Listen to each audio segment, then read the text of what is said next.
All right, so homework 5 is a mixed review on the arithmetic and geometric sequences series. So this first set, you are just figuring out, is it arithmetic, is it geometric, is it neither?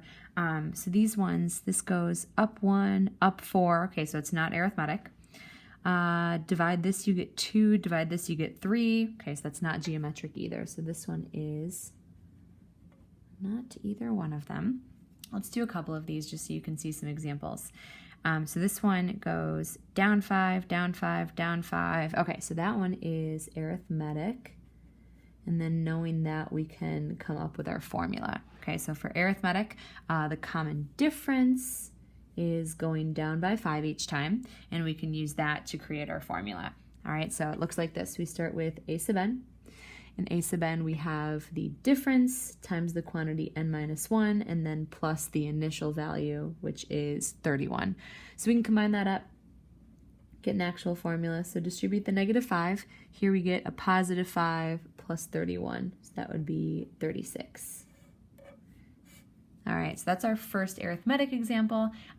This one, I know it ends up being a geometric, so I want to show you one of those too. So this one, when you divide this out, each time you end up dividing by a negative 6 and going down. So this would end up being a negative 1/6, like if you divide each one of them out. Let me show you. So negative 648 divided by 3888. So you get a negative 1/6 each way. So this one is geometric. The ratio you end up with is a negative 1/6, and you can sub that into your formula. So a sub n, you start with a sub 1, and then you have the common ratio raised to the n minus 1 power. Okay, so that would be your formula for that one. So you're doing the same thing with the other 6 of these, just determining what type it is. All right, so in this second set of problems, you determine if the series is arithmetic or geometric, and then figure out what the sum would be that we've got here. So same sort of idea, you're just figuring out, is there a common difference or is there a common ratio? So this, let's try 2187 minus negative 6561. So you've got that. Try the next one, negative 729 minus 2187. Okay, so not a common difference. Let's try a common ratio. 2187 divided by negative 6561. Okay, so that's a negative 1/3. Looks promising. Negative 729 divided by 2187. Same thing. Okay, so that must be geometric. So it is geometric. And then knowing that it's geometric, we can figure out what this indicated sum would be. All right, so you've got a formula for each one of those.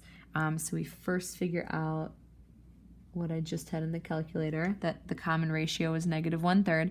So our formula looks like this. So we have S sub n. So this one, it's S sub 9 is equal to, so we've got a bunch of different pieces to fit in. The first one is A1, just our starting value. And then in parentheses, you have 1 minus R raised to the nth power, so here it would be 9, and then over 1 minus R. Okay, so you just plug that right in, and then the beauty of calculators is you can type that in exactly the way it's written.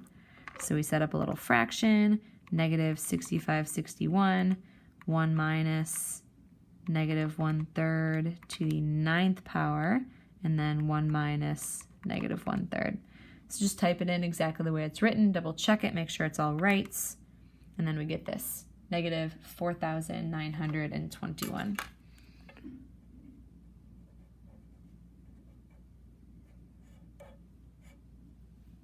Okay, so let's do this one right here. This one goes up by 2.5, up again by 2.5, up again by 2.5. So this one must be arithmetic. I want to make sure I'm including one of these two. And like we said, it is going up by 2.5 each time, or 5 halves. So you're going up by 2.5 or 5 halves, whatever you want to call it. So if we want the sum of the 24th one, the first thing we have to figure out is what the actual 24th value is. So we can figure out a sub 24. So remember, that works like this. We start with the common difference, and then n minus 1 becomes 24 minus 1, and then plus the initial value, which is a negative 3/2. All right, so we can sub that in, figure out what the 24th value actually is, and then we have a formula. So out front, 5/2 times the quantity 24 minus 1, and then plus negative 3/2.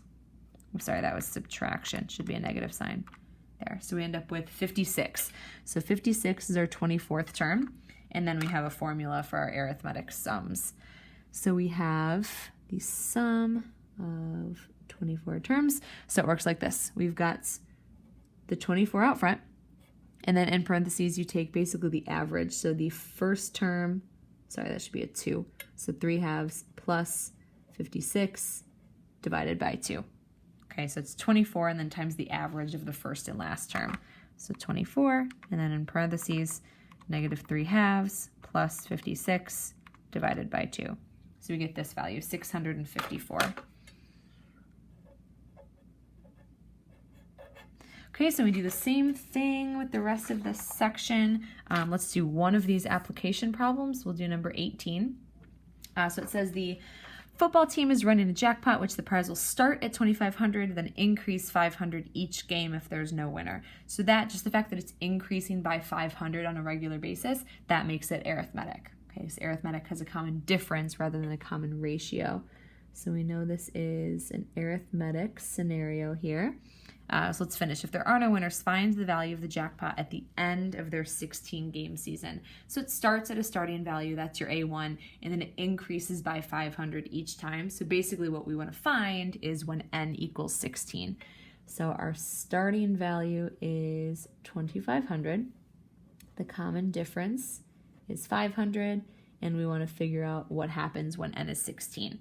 Okay, so our formula, you've got a sub n is equal to the common difference times n minus 1 plus the initial value, the a1. So that gets subbed in, and we can plug it right into our calculator.